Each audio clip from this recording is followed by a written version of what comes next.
Jūs nekad neticēsiet tam, ko es nopirku. Paga, skaties.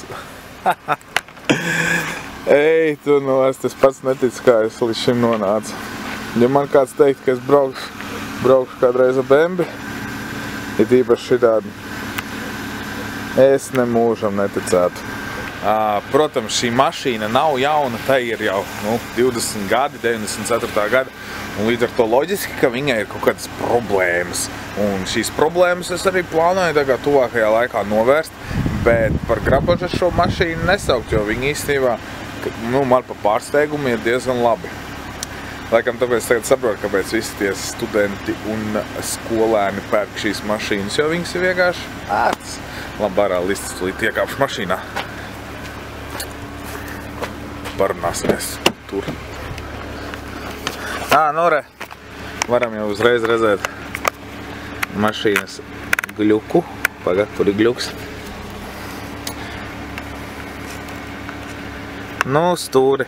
Stūri mēs nomainīsim. Es jau esmu iepircis vietā. Rītā nomainīšu. Es nemainīšu, es nemāku ar mašīnām ņemties. Bet, tā dzīve, paga. Tātad darbs ir jāiegulda, šis tas ir jāpielabo, bet, šo mašīnu es nopirku, īstenībā nostalģija man bija, jo, man tēvam agrāk bija šāda mašīna, bišķi pilnā komplektācija, jo šitien pilnīgi nekā nav, un es domāju, ka varētu, tā kā man tāpat tās vajadzēs tagad nākotnē 2 mašīnas, un es domāju, ka viena varētu būt šāda tipa mašīna, ar ko Alisei mācīties braukt, jo viņa tā kā liek tiesības, un te jau redzēs, kā viņai būs ar to. Un tad šis varētu būt tā kā labs variants, jo viņai patīk Bembis, viņa teica, ka viņai patīk Bembis, un šīs mašīnas arī nav dārgas. Un rezervas daļas ir lētas, un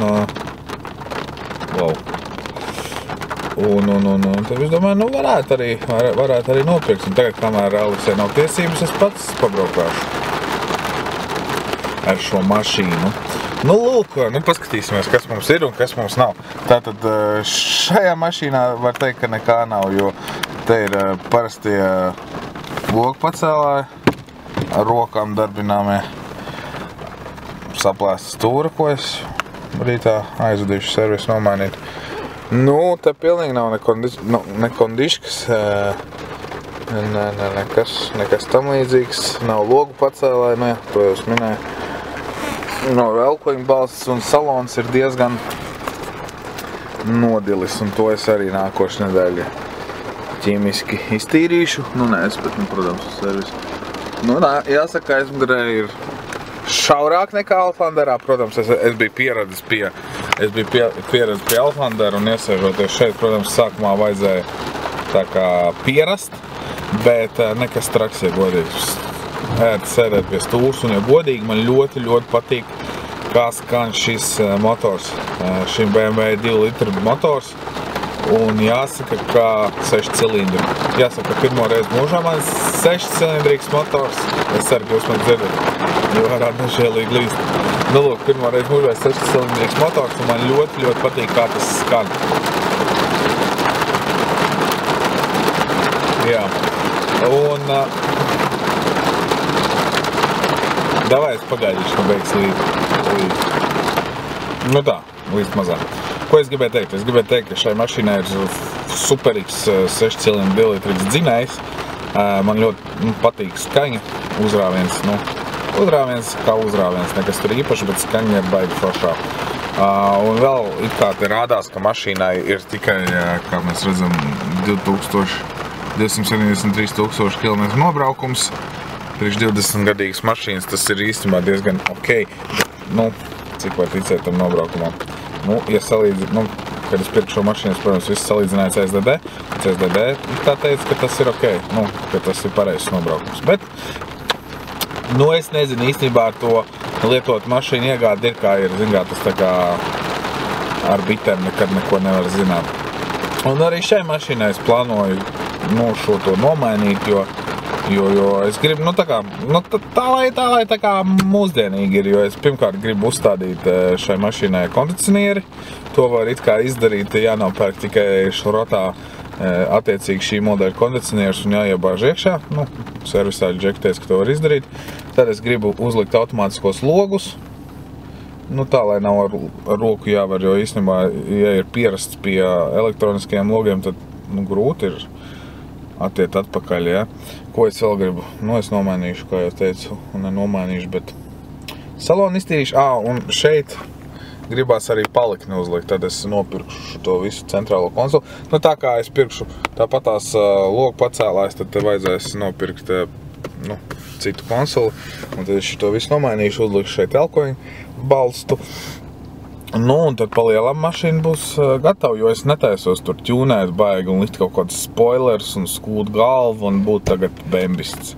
Nē, šī mašīna, man nav tam vajadzīga.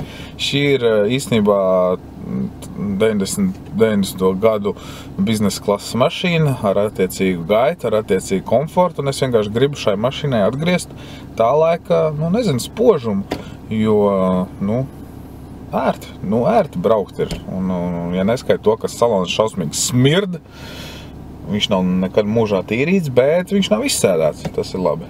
Tad ķīmiskā tīrīšanā pa 60 eirikiem to var izdarīt. Tā kā tā. Es nezinu vairāk, ko jums teikt. Saulītes es nemetīšu un tādas lietas es nedarīšu, tā kā jūs varat no manis to negaidīt un nemaz neprasīt. Tā kā tā, es domāju, ka turpināšu filmēt savu mašīnu un rādīt, ko es esmu izdarījis, jo tagad rītā es atdošu servisā viņu. Īstenībā es uzticos tam servis džekam, jo viņš ir izrādās, ka Ķekavā servis īpašnieks ir viens džeks, ar kur es korī gāju kopā skolas laikā. Un uzticos viņam, jo man liekas, ka tomēr viņš man nešķekarēs. Kā pazīstam un tā. Var jau būt, ka čekarēs, bet es tāpat man liekas, ka nevienam nav izdevīgi čekarēt, jo servisā, jo tāpatās taču vajadzēs, lai tas klients kādreiz arī atgriežās un vispār, lai kādi klienti nāk, jo ja sāks runāt par to, ka redz, tu esi slikts un tāds, tad jau neviens nebrauks, vai ne? Tāpēc es domāju, ka viņi nemaz necentīsies čekarēt. Vēl kas man patīk, ka Bembim lēts rezervdars, jo nomainīt logus, uzlikt elektroniskos logus un uzlikt kondišku maksās pāris 100 eiro, un tas arī viss. Beidz līt. Davai iesim paskatīties motoru. Kā redzam, šī mašīna ir tikko pārkrāsota, nav neviena rūsa, par ko es esmu priecīgs, jo es biju skatīties daudzus Bembjus. Un visi Bembji bija šausmīgi izpūši. Un viens Bembs vispār bija izpūs tā, ka šeit bija caurums aizmugurē bagāžniekā. Šeit apakšā viss bija izpūs reāli. Bet šis ir tā kā smuki nokrāsots. Rūsas nav un visu forši. Vienīgais, ko es darīšu, mainīšu diskus, mainīšu riepas un tā pa lielām vairāk laikam arī neko, jo viss ir ok. Paskatīsimies to motoru. Apā! Ko?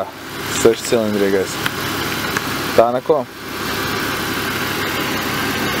Patīk tas, ka viņš ir diezgan kluss salonā, nevar dzirdēt labu skaņas izolāciju. Viņam arī diezgan pieklājīgs uzrāviens ir un patēriņš, jo man bija doma, es gribēju nopirkt autiņu, kas ir kas tērē mazāk nekā mans Outlanders. Un jāsaka, šis autiņš teorētiski tērēs mazāk nekā mans Outlanders. Un skaņa no izpūtēja arī ir baiglabā. Fuj!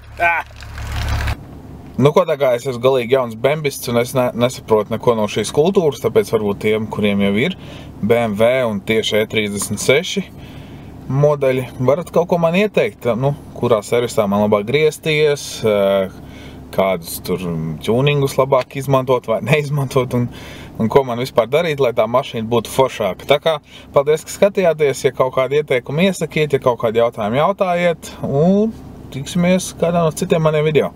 Čau!